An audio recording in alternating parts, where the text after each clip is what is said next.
In his evidence to the inquiry, Lord Edward Udny-Lister was asked about a chain of emails where the First Minister, Nicola Sturgeon, was requesting a telephone call with you. And this was on the 5th of March 2020, an important day because it was the day that COVID was added to the list of notifiable diseases. So it was a landmark day. An answer to asking why there was a reluctance to have the First Minister contact you, Lord Edward Udny-Lister gave the following evidence, and this is from the transcript of 7th November 2023, page 105. Well, I mean, as you can see from the exchange of emails, the meeting took place, so I certainly wasn't trying to block that meeting taking place, but there was quite a lot of tension between the Prime Minister and the First Minister. They had no real personal relationship of any kind, other than that they, I think, generally didn't like each other very much. I would like to ask, is this a fair characterisation of the relationship between you and the First Minister of Scotland, Nicola Sturgeon? Oh, I'm sorry to hear Eddie said that. Actually, I had no ill will whatsoever towards the First Minister of Scotland. When I've talked to her, we've got on very well and had a friendly relationship. And as I think you just said, we did indeed have a meeting.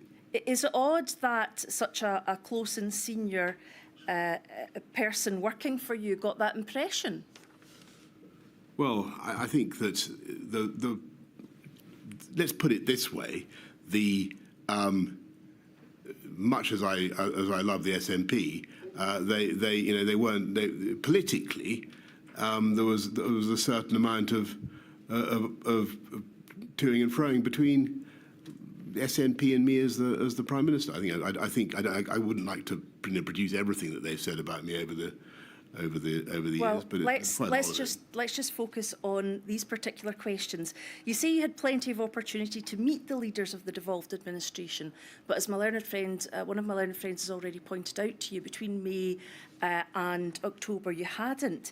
If it were to be correct that you had a certain degree of reluctance to meet with the First Minister, does that play into the fact that there were so few meetings during this time? I think we've gone into the reasons for all this quite a lot, and I think I think Nicola was at a Cobra that we had quite shortly thereafter. I remember a conversation, a long discussion involving us, and several discussions involving her at meetings throughout the pandemic, and genuinely my relations with her have always been friendly and professional. I think the reasons for the approach that we took was, as I've been saying to others, that I thought a grown-up way of doing this that would take the steam out of things, keep things focused on the needs of the UK public, would be to manage it in the way that we did. And why would, as you say, taking the steam out of things, why would that require Mr Gove to be appointed to the role?